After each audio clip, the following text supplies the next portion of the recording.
జరుగుతున్న కొన్ని ఇన్సిడెంట్స్ మనం చూస్తే గనక సినిమా అనేది ఒక మాధ్యమం, జనాల్ని చాలా ఇన్ఫ్లుయెన్స్ చేస్తుంది. సినిమా వాళ్ళు మోస్ట్ ఇన్ఫ్లుయెన్షియల్ పీపుల్ వాళ్ళు. రీసెంట్ గా హైడ్రా సందర్భంలో కూడా మొట్టమొదట యాక్షన్ తీసుకునేది నాగార్జునకి సంబంధించిన ఎన్ కన్వెన్షన్ పైనే. ఆ తర్వాత ఆ వార్తకి ఎంత ప్రాచుర్యం లభించింది, హైడ్రా అనేది ఎంతగా జనాల్లోకి వెళ్ళిపోయింది, ఒక భయాన్ని ఎలా క్రియేట్ చేస్తుందో మనం చూసాం.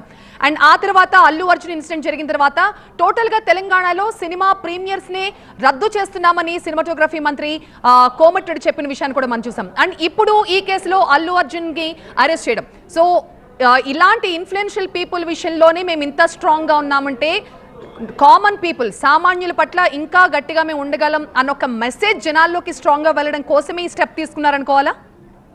ఖచ్చితంగా దీంట్లో పోలీసుల చర్యలను కూడా మనం సీరియస్గా గమనిస్తే చాలా స్పష్టంగా అర్థమవుతుంది. ఎందుకంటే దాదాపుగా ఇంకొక సమాచారం, ఈ కేసులో అతన్ని ప్రస్తుతం ఎక్కడైతే చిక్కడపల్లి పోలీస్ స్టేషన్ తరలిస్తున్నారో ఆ తర్వాత కోర్టుకు కూడా తరలించేందుకు ఏర్పాట్లు చేస్తున్నారు. కాళ్ళల్లో భారం, వాపు లేదా అల్సర్ తో బాధపడుతున్నారా? ఇవి వెరికోస్ వెయిన్స్ లక్షణాలే. భారతదేశంలో number 1 varicose veins hospital Avis ను సంప్రదించండి. ఇప్పుడే మీ అపాయింట్మెంట్ ను బుక్ చేసుకోండి. ప్రస్తుతం ఈ కేసుకు సంబంధించి రిమాండ్ రిపోర్ట్ కూడా రెడీ చేసినటువంటి పరిస్థితి కనిపిస్తుంది. లీగల్గా పోలీసులంతా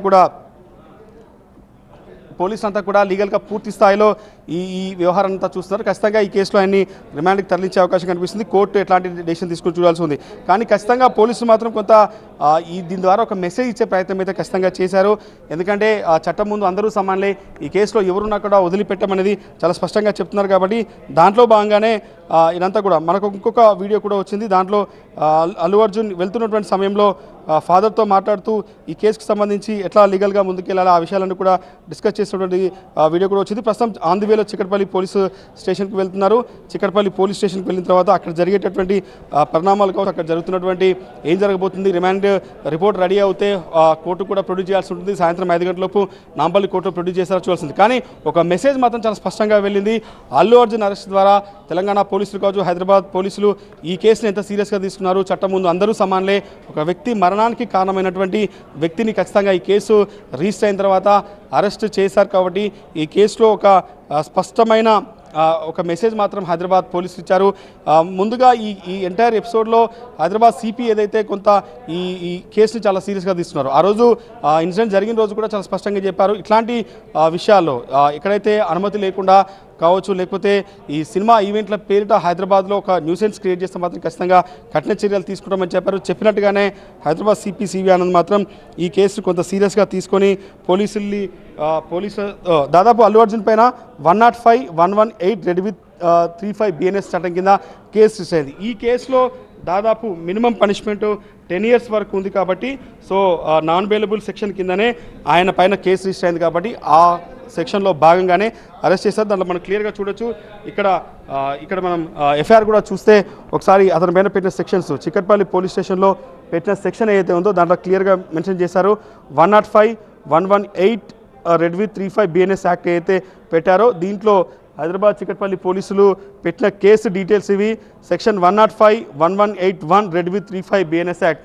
ఇది ఒక వ్యక్తి మరణానికి కారణమయ్యారనే దాని కింద పెట్టారు. దాంట్లో సంధ్యా థియేటర్ 70 mm A1గా సంధ్యా థియేటర్ మేనేజ్మెంట్తో పాటుగా దేర్ స్టాఫ్ని పెట్టారు.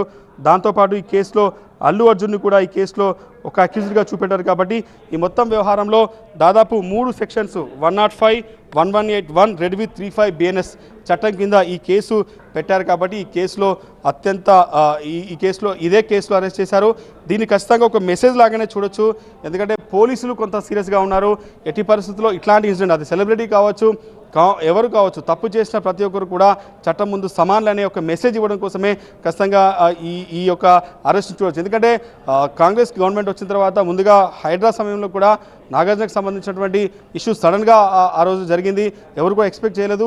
ఇది మాత్రం చాలా షాకింగ్గా చెప్పుకోవచ్చు. ఎందుకంటే అల్లు అర్జున్ ఇన్సిడెంట్ దాదాపుగా చాలా రోజులైంది. కానీ కేసు ఇన్వెస్టిగేషన్లో ప్రొసీజింగ్ అంతా కూడా పోలీసులు ఫాలో అయ్యారు. చాలా సంధ్యా థియేటర్ యాజమాన్యాన్ని ఫస్ట్ అరెస్ట్ చేయడం, ఆ తర్వాత మేనేజర్ని, ఓనర్ని అరెస్ట్ చేయడం, ఆ తర్వాత ఈ ఈవెంట్ ఎవరైతే పర్మిషన్ లేకుండా బౌన్సర్లు తీసుకుని వచ్చారో వాళ్ళని అరెస్ట్ చేయడం, ఇప్పుడు లాస్ట్గా ఈ కేసులో నిందితుడిగా ఉన్న అల్లు అర్జున్ని అరెస్ట్ చేయడం. ఈ మొత్తం సిరీస్ అంతా కూడా చూస్తే పోలీసులు ఈ కేసుని చాలా సీరియస్గా తీసుకొని పూర్తి స్థాయి ఆధారాలు వచ్చిన తర్వాతనే ఆయన అరెస్ట్ చేశారు. అల్లు అర్జున్ పైన ఉన్న అభియోగం కూడా అనుమతి లేకుండా థియేటర్కి వచ్చి ఆ స్టాంపీడ్కి కారణమయ్యారు. దాంతోపాటు ఎలాంటి సమాచారం లేకుండా బౌన్సర్లు వేసుకుని వచ్చి థియేటర్కి వచ్చారు.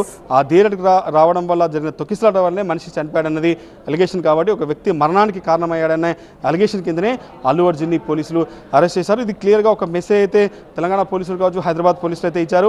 చట్టం ముందు అందరూ సమానలే, అది సెలబ్రిటీ కావచ్చు, ఇంకా ఎవరైనా కూడా ఖచ్చితంగా అరెస్ట్ చేస్తాం, ఖచ్చితంగా కేసు నమోదైతే మాత్రం చర్యలు ఉంటాయనే విషయాన్ని చాలా స్పష్టంగా హైదరాబాద్ పోలీసులు, హైదరాబాద్ సిపి సివి ఆనంద్ ఒక మెసేజ్ అయితే ఈ కేసు